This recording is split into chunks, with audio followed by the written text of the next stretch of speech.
Pessoal, tudo bom com vocês? Sejam bem-vindos a mais um encontro ao vivo da disciplina Álgebra Linear e Geometria Analítica. Eu acabei de colocar aqui já para a gravação, então esse encontro ao vivo está sendo gravado, depois você terá a oportunidade de assistir quantas vezes desejar, né? A gravação, o link será enviado na sequência, assim que terminar a aula, eu sempre já coloco no avisos para vocês. E hoje eu trago para vocês, né, como sempre faço, também algumas dicas de estudos, mas principalmente os tópicos selecionados, né? Os tópicos selecionados para hoje são os tópicos da unidade número 4, ok? E espero que você encontrá-los bem, né, preparados para mais uma aula. E espero também que vocês estejam aí, né, aproveitando todo o material, aproveitando as aulas gravadas, as aulas ao vivo, todas as informações disponíveis, né, para poder aprofundar o conhecimento nesse conteúdo tão importante. Vamos então aqui iniciar o compartilhamento. Deixa eu colocar aqui só um instante. Já ver aqui se está. Assim, vou deixar aqui já aberto. Só um instante, já vou compartilhar. Agora sim, eu vou compartilhar minha tela com vocês. Deixa eu ver aqui a apresentação do slide do começo. Abriu aqui a caneta, perfeito. Então, álgebra linear e geometria analítica, né? Aqui minha apresentação, como de costume, eu deixo de novo para vocês, desejando sucesso, né? Para isso, né, façam as atividades nos prazos, aproveitem as duas chances, né, as duas oportunidades que vocês têm em cada atividade, as duas tentativas, desde que sempre seja feita, né, dentro do prazo, tá certo? Plano de ensino é um documento importantíssimo, está disponível no Canvas, né? Desde o início eu já falei isso para vocês. Então, vocês podem, né, consultar tanto a programação como os objetivos. É muito bom, né, para que vocês possam ter uma visão geral da disciplina e compreender, né, tudo que vai ser estudado, o que vocês estão já estudando, né? Que a gente já está aqui no nosso encontro ao vivo número 4. Que eu não escrevi, deixa eu ver, mas eu sempre falo para vocês também da CPA, que é a Comissão Própria de Avaliação. Fica aí também a dica importante para que vocês participem de pesquisas quando vocês são solicitados pelos avisos, que fazem parte da CPA, a Comissão Própria de Avaliação. Depois eu deixo aqui registrado no slide para vocês, quando eu enviar para vocês esse slide no final da aula, e vocês poderão sempre participar com opiniões, com sugestões, e falar o que vocês pensam, espaço aberto, né? Esses questionários são espaços democráticos que fazem parte aí da comissão própria de avaliação, que estão sempre na busca pela excelência do curso, tá certo? Muito importante que vocês estejam a par disso também. Vamos falar agora dos tópicos selecionados. Se você olhar lá no e-book número 4, né, você vai ver que você vai encontrar 3 grandes tópicos, que seriam transformações lineares, retas, planos e distâncias, né? Então, a gente vai trabalhar hoje aqui um pouco desses tópicos. Evidentemente, aqui não dá para trabalhar todos os tópicos, né? Um encontro ao vivo de um e-book completo, né? Um e-book, ele tem muitas páginas e muitos conteúdos, mas tem vários vídeos gravados, né, da nossa playlist que complementam os tópicos, e alguns desses vídeos são relacionados, né, ao nosso e-book número 4, tá certo? Eu sempre também coloco nos avisos para vocês, né, um clique aqui que dá acesso direto aos vídeos gravados, desses vídeos que fazem parte, né, dos vídeos complementares, que também estão disponíveis para vocês lá nos materiais complementares lá no Canvas, tá certo? Vamos lá então, pessoal. Transformações lineares. Já ouviram falar em transformações lineares? O que vem a ser, né? As transformações lineares. Vamos descobrir juntos? Então, vamos falar de transformações lineares. Basicamente, né, é importante que vocês relembrem, quando vocês pensam em transformações lineares, em uma função, né? Quando você tem uma função comum, né, você tem, por exemplo, y igual a 3x, né? O que que ocorre, né, quando você tem esse tipo de lei de formação y igual a 3x? Quando você estuda essa função, né, no ponto x menos 2, você obtém aí, né, o resultado, aqui na verdade menos 6, né? Se você considerar 3x menos 6, Podemos pensar de uma forma bem simples, que entrarmos com o número real, né? Aqui, perdão, não é menos 2, aqui é 2, aqui era um igual que não saiu completo, por isso que aqui gerou 6. É porque está apagado ali, tá, pessoal? Vou corrigir aqui, ó. Se fosse menos 2 aqui a entrada, ia ter que sair menos 6, tá certo? E 3 vezes 2, menos 2 daria menos 6. Mas ali, na verdade, é que o sinal de igual está apagado. Então, é x igual a 2. Se você coloca uma entrada 2, né, no x, aqui no lugar do x 3 vezes 2, você vai ter a saída como resultado 6, né? Então, a gente pode dizer, né, que aí é um processo de transformação, né? Entrou o número real x igual a 2 e a função retornou outro número real, que foi o x, y, melhor dizendo, igual a 6. E aí vocês encontraram ali o par, né, relacionados de x e y, que seria ali o par, né, o 2, fazendo o par com o 6. Dentro dessa lei de formação que nos leva do número real para outro número real. Uma função comum, né? Não é uma transformação linear, mas a gente está construindo a ideia de transformação linear a partir da ideia de função. Mas qual que é a diferença, né, de uma função e a transformação linear? Elas têm pontos comuns, mas elas têm diferenças, né? Vocês vão perceber, eu vou mostrar isso na sequência. Vamos lá? Então, uma função é uma caixa de transformar, né? Ela transforma uma entrada, né, o 2, no caso aqui, pensando na função f de x, igual a 3x, né, que nós estamos trabalhando nesse exemplo. Aí você colocou o 2 aqui no x, 3 vezes 2, 6, saiu, entrou o 2, saiu 6, e a gente achou o par 2 e 6, que está levando do número real x para o número real y. A transformação linear faz algo parecido, entra um determinado valor e tem outro que sai, mas qual é a diferença? A gente vai ver. Então, aqui a gente pensou, né, inicialmente em função, mas quando você pensa no contexto da álgebra linear, você não trabalha só dos reais para os reais, você trabalha diversos objetos matemáticos. Dentre eles, né, aí vocês podem ter matrizes, polinômios, né, R2, R3. Então, a diferença de uma transformação linear para uma função é que a função vai estar sempre transformando de um número real para um número real, ou dos naturais para os naturais, ou transformando dos números inteiros para números inteiros, depende da função, né? Mas no geral a gente trabalha as funções, né, dos reais para os reais, e ela tem limitações, né, porque vai levar de um número para outro número. Mas quando você pensa na álgebra linear, você está pensando em espaço vetorial.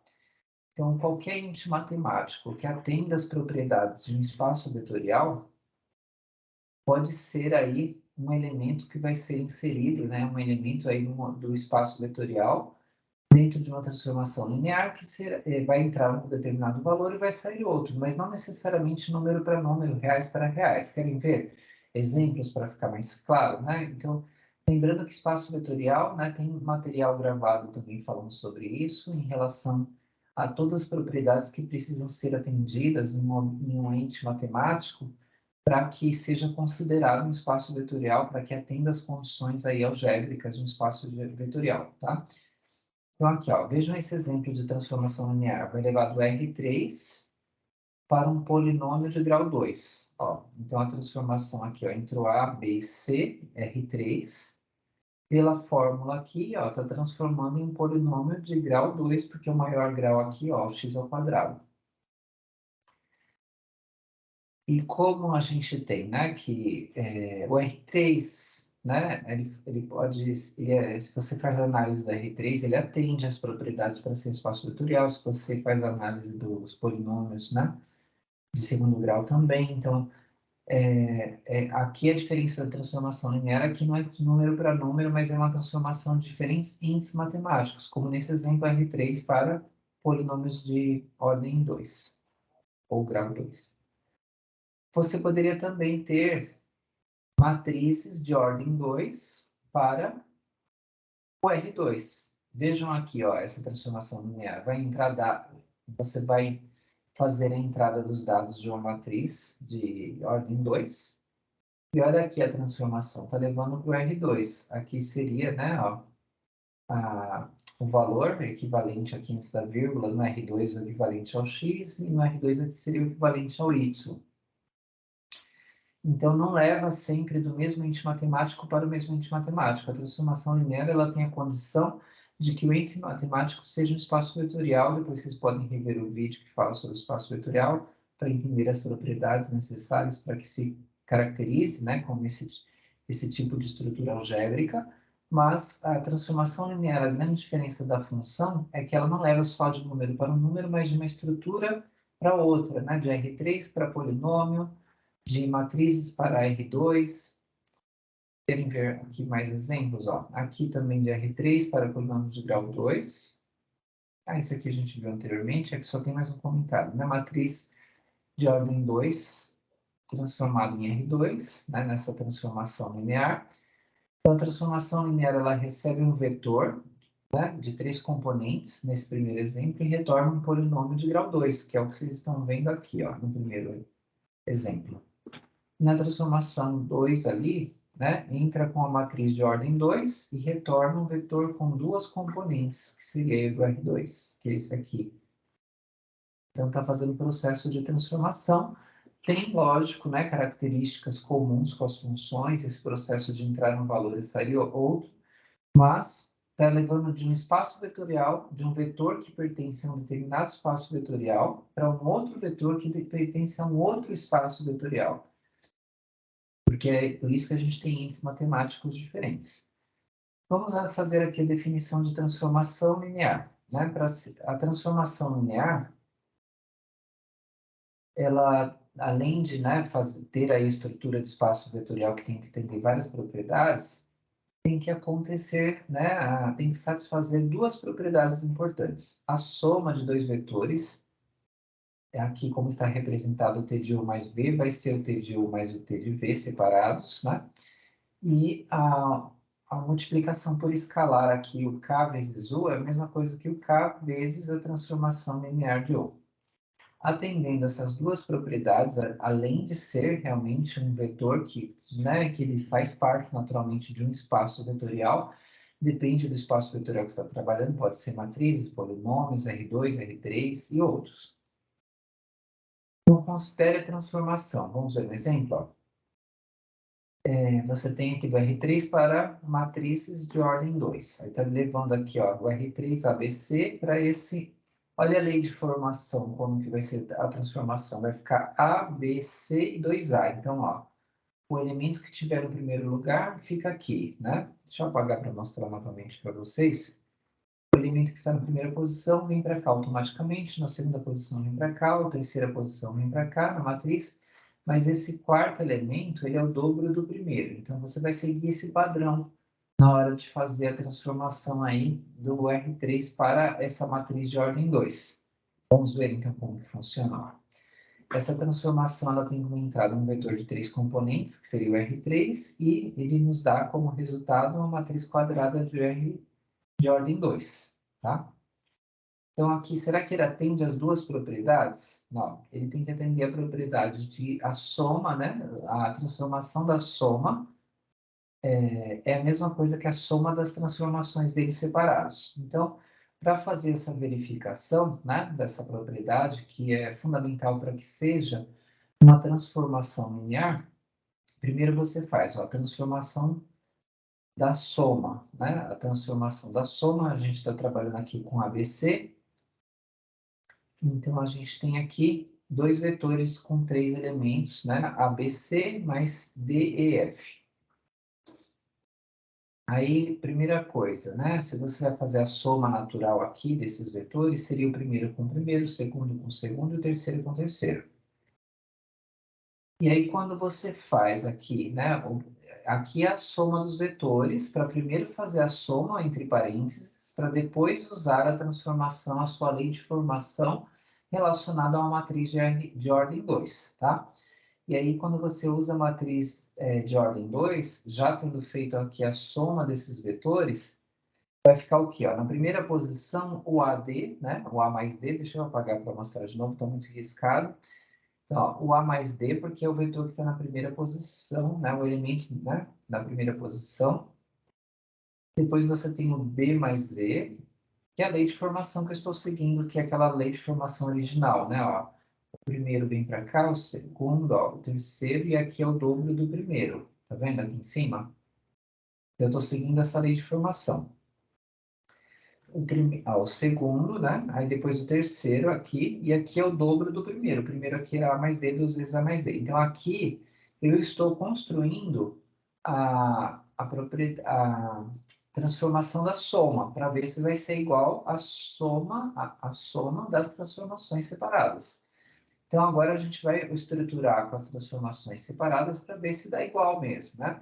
Se eu fizesse transformação separadamente, ó, a transformação do primeiro vetor e do segundo vetor ia ficar a transformação de ABC mais a transformação de DEF. Aplicando a lei de formação que está lá em cima, que foi dada, né? Que é essa lei de formação aqui, que está levando do R3 para a matriz de ordem 2, a transformação do vetor U é o próprio vetor U ABC e o dobro do primeiro, né? Que é o padrão que a gente está seguindo. E quando você faz DEF, né? Aqui o segundo vetor, você vai fazer, ó, aqui é o primeiro, o segundo e o terceiro, que você segue aqui na ordem de acordo com a lei de formação, e o dobro do primeiro. Então, o dobro do primeiro duas vezes o D, que seria o primeiro aqui, tá certo? Agora a gente vai somar essas matrizes. Como que a gente soma a matriz? A gente soma os elementos correspondentes, né? Aqueles que estão nas mesmas posições, ó, o primeiro com o primeiro, o segundo com o segundo, aqui, ó, terceiro com o terceiro, quarto com o quarto. E aí a gente chegou nessa matriz, né, resultante, que se você compara com essa anterior, é igual, né? Então você chega à conclusão de que a transformação da soma é igual à soma das transformações. E essa é a primeira propriedade, verificar que a soma né, a transformação da soma é igual à soma das transformações separadas. É a propriedade 1 para que atenda a condição de ser uma transformação linear, tá certo? Atendeu a primeira propriedade. Vamos ver a segunda propriedade? Então, a segunda propriedade que a gente tem é a do produto escalar aí, ó, o k vezes o vetor, né? Vai ser igual a k vezes a transformação aí desse vetor. Então, primeiro a gente faz numa ordem, depois no outro, e a gente verifica, ó. Quando se faz o KU, né, pela lei de formação, primeiramente você faz, né, o k vezes o ABC, que é o valor do U, né, o vetor U é ABC. E aí, quando você faz a distributiva aqui, né, você vai ficar com K vezes A, K vezes B, K vezes C. Aqui são só manipulações algébricas, né, para você ver em qual matriz que vai chegar. Então, ó, K vezes A, K vezes B, K vezes C. Aplicando a lei de formação, ó, aqui é o primeiro, né? Aqui, ó, na matriz é o segundo. Aqui, olha aqui em cima, ó, o C, que é o terceiro, e aqui o quarto é o dobro do primeiro, tá certo? Então, aqui você vai fazer o quê, ó? O primeiro, o segundo e o terceiro na ordem, depois ó, o dobro do primeiro, que era KA. Aqui a gente terminou de fazer a transformação de KU. Agora a gente vai fazer separadamente o K vezes transformação de U para ver se dá a mesma coisa, para verificar se atende essa condição, essa propriedade. Tá certo? Então vamos lá. Agora fazendo a verificação ó, do K vezes transformação de U. Então vai ficar K transformação de U. U é o ABC. Aí você vai fazer o quê? A transformação, né, de ABC seria essa matriz automaticamente, né? Ó, A, B, C, 2A. Então, A, B, C, 2A, como são as mesmas letras, fica até mais fácil para trocar automático. Se fosse outro vetor que a gente estivesse trabalhando, não fosse U, A, B, C, fosse outro, né? A gente teria que só adaptar as letras. E aqui a gente faz o quê, ó? Faz a distributiva, né? Na matriz, quando você tem aqui o escalar. Aí ficou K vezes A, K vezes B, K vezes C, e duas vezes KA ou K vezes 2A, que daria a mesma coisa. Então, você verificou o quê? Esse resultado, essa matriz resultante, foi igual a essa. Então, a gente fez esse lado separado e esse lado e concluiu que eles são iguais. Então, atende a segunda propriedade, né? Para ser uma transformação linear, que a transformação de um escalar vezes um vetor é igual o escalar multiplicado pela transformação daquele vetor. Tendo atendido a propriedade 1, que a gente viu anteriormente, a 2, então a gente provou, a gente mostrou, melhor dizendo, nesse caso, que essa transformação dada realmente atende às duas propriedades essenciais para que se caracterize como uma transformação linear. Então, é uma verificação muito importante porque é uma condição, né, de uma estrutura algébrica que precisa ser atendida. Se furar, se você fizesse esses dois caminhos separados, eles dessem diferentes, não se caracterizaria como uma transformação linear. Seria uma transformação comum, mas ela não seria linear, ela não estaria atendendo às condições algébricas necessárias. Agora a gente vai falar sobre lei de formação e matriz canônica. Então, a lei de formação de uma transformação linear, a gente já falou um pouquinho, né, nos exemplos anteriores, é como você vai fazer o processo aí de substituição, qual que é a regra, a lei de formação. Como vocês estão vendo aqui, vai do R2 para o R2, e a transformação linear aqui do R2 do R2, a regra seria x mais 3y e 4 menos 2y. Então, nesse exemplo, ó, dado o vetor 1 e 2, como que eu faço a transformação usando essa lei de formação? Ó? O que eu vou fazer? Eu vou substituir, então, 1 e 2 aqui, né?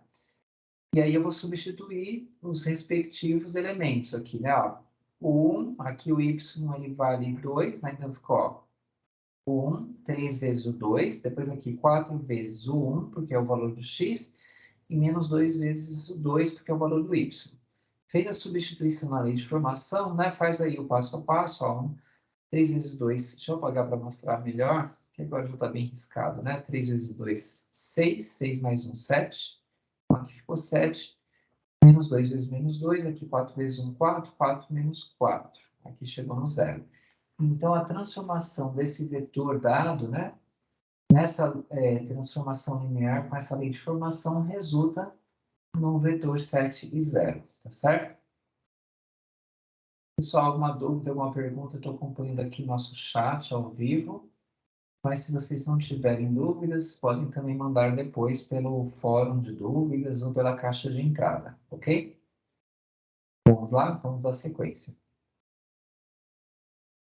Então, é possível também, pessoal, descrever a transformação linear de uma outra forma, que é a matriz canônica da transformação. O que é a matriz canônica? É a matriz que vai ser a mais simples possível para aquela transformação, né? Querem ver um exemplo? Ó? Vamos supor que você tenha aqui inicialmente, né? Essa lei de formação que a gente acabou de trabalhar. Essa é uma transformação linear representada de uma maneira algébrica, mas a gente quer a matriz canônica, que quando você usasse a matriz vezes algum vetor, já daria o vetor resultante. Então, você vai primeiro separar x e y. Então, ó, vai ficar x e 4x aqui, e aqui ficou separado, ó, 3y e menos 2y. A gente separa x e y, e aí eu posso, na sequência, colocar aqui o x em evidência, né? Vai ficar 1 e 4. E se eu colocar desse lado o y em evidência, vai ficar o 3 e menos 2. E aí esses dois vetores encontrados, eles são os vetores que compõem, né, a minha matriz canônica. Como que ficaria a matriz canônica? Querem ver? Então aqui, ó, o que a gente acabou de encontrar, 1 e 4, 3 menos 2. E aí a matriz canônica seria, ó, 1 e 4, aqui, ó, tá vendo? 1 e 4, 3 menos 2. Essa é a matriz da transformação. Ela é a matriz mais simples para essa estrutura de lei de formação que foi dada aqui, tá? Porque ela é bem simples, porque se você multiplicar pelo x, y, né? Se foi dado um determinado vetor, x, y, e você faz aqui o processo de multiplicação respeitando as propriedades das matrizes que nós já estudamos, vai gerar, consequentemente, como resultado, o que seria o vetor relacionado, né? Após a transformação, o vetor resultante, depois da transformação, que você está transformando esse determinado vetor que você está multiplicando aí já no formato de matriz, tá? Então, isso é a nossa matriz canônica, a matriz mais simples que, de imediato, você multiplicando vezes qualquer vetor dado, ele já vai te dar como resultado da transformação uma nova matriz que já é o vetor resultante, tá? Da transformação linear.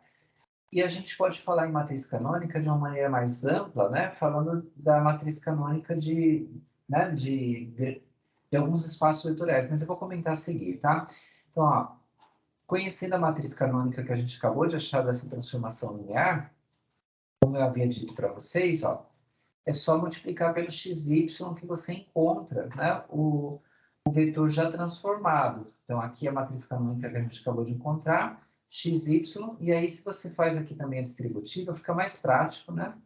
Você usando regras aí das matrizes que também a gente já estudou anteriormente, uma vez x, ó, 3y está aqui, e aqui, ó, uma vez 4 vezes x, 2y está aqui.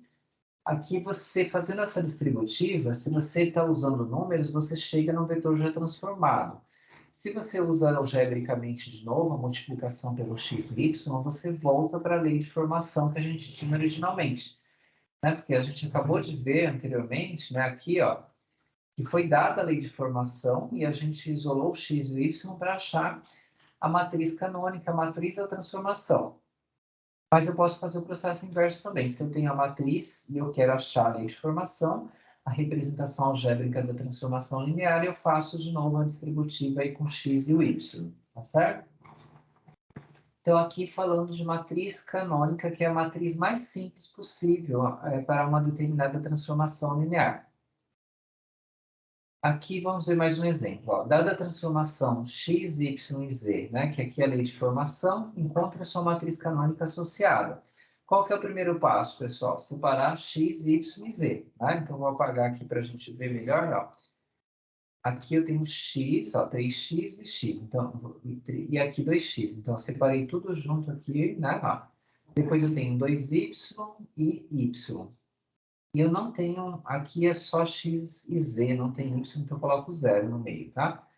Aí depois eu tenho no final, aqui eu não tenho z, vai ser zero. Aí aqui eu tenho o z, né? E aí aqui é o menos z.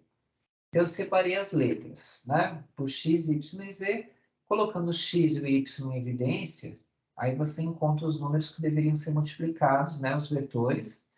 E aí, fazendo a transposição aqui, colocando esses vetores, né, nas colunas, ó, esse aqui na coluna, você está achando a matriz da transformação, tá certo? A matriz da transformação linear é a matriz canônica, tá? Dada essa determinada lei de formação, essa é a matriz da transformação, a matriz canônica, que é a matriz mais simples possível, a matriz canônica associada. Agora a gente pode fazer o inverso. Foi dada a matriz canônica, que é a mais simples possível, ele pede para achar a lei de formação. Então, se eu tenho a matriz canônica, né, eu vou multiplicar, como aqui eu estou trabalhando no R3, eu vou multiplicar pelo x, y e z. Faço aqui a distributiva pela regra, né, da multiplicação de matrizes, que eu já comentei em uma aula anterior, que a gente trabalhou só aí as operações com as matrizes. Quem não lembra pode rever o vídeo, né? E aí aqui o que a gente faz, ó? A gente faz a distributiva, né? Uma vez x, duas vezes y, três vezes z, aí você vai encontrando aqui, feita a distributiva de todos, aqui tem que apagar, senão vai misturando, né? A da segunda também é 2 vezes x, 4 vezes y, 0 vezes z, que é esse aqui, a segunda linha. E a terceira linha, que a gente distribuiu aqui, 5x, 0y e menos z, que é o que está aqui na terceira linha, tá certo?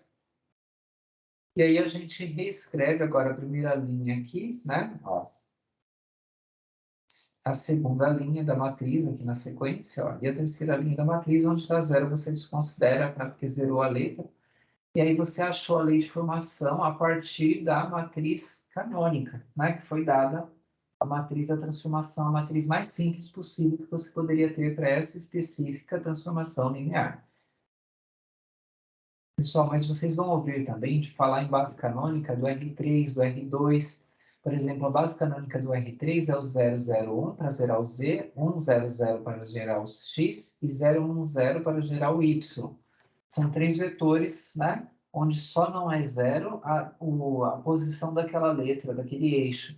Eu até gravei esse vídeo para vocês explicando isso, depois vocês podem acessar ou pelo link do vídeo, ou vocês procuram na playlist, ou procuram lá no meu canal Matemática em Clique, os vídeos que eu deixo lá sempre, ou vocês também podem, né, verificar lá em materiais complementares, ou vocês podem clicar, que sempre eu coloco para vocês, né, clique aqui lá nos avisos, como eu havia dito para vocês, e vocês vão conseguir encontrar tranquilamente esses vídeos, ok? Então, aqui terminou o nosso resumo de aula, mas aqui sempre no final um espaço aberto para dúvidas. Qualquer dúvida que vocês quiserem perguntar, no nosso final de aula, eu estou aqui à disposição, né? Mas se não tiver dúvida agora ao vivo também, tranquilo, vocês podem mandar por escrito aí no fórum de dúvidas ou a caixa de entrada, tá certo? E é sempre bom estar aqui ao vivo, lembrando que é importante que vocês fiquem atentos aí, né, aos prazos, né? E fiquem atentos que as atividades 2, 3 e 4 estão abertas, a 2 e 3 vocês já fizeram, a 1 e 2 vocês já fizeram, né? Já foram avaliados, eu já coloquei as notas na da 1, que era a dissertativa. Agora falta 3 e 4 para quem não fez ainda, e depois, futuramente, eu volto e falo da prova, da avaliação, tá certo? A gente ainda tem mais 2 encontros ao vivo para falar de exercícios, para falar sobre atividades, prova, dúvidas. E enquanto isso, enquanto não chega entre um encontro e outro a aula ao vivo, vocês podem também assistir as gravações de todos os encontros que eu estou sempre enviando para vocês o link, mas também fica lá nos materiais, né, das aulas ao vivo, tá certo? Então, ótimos estudos para vocês, forte abraço, até a próxima.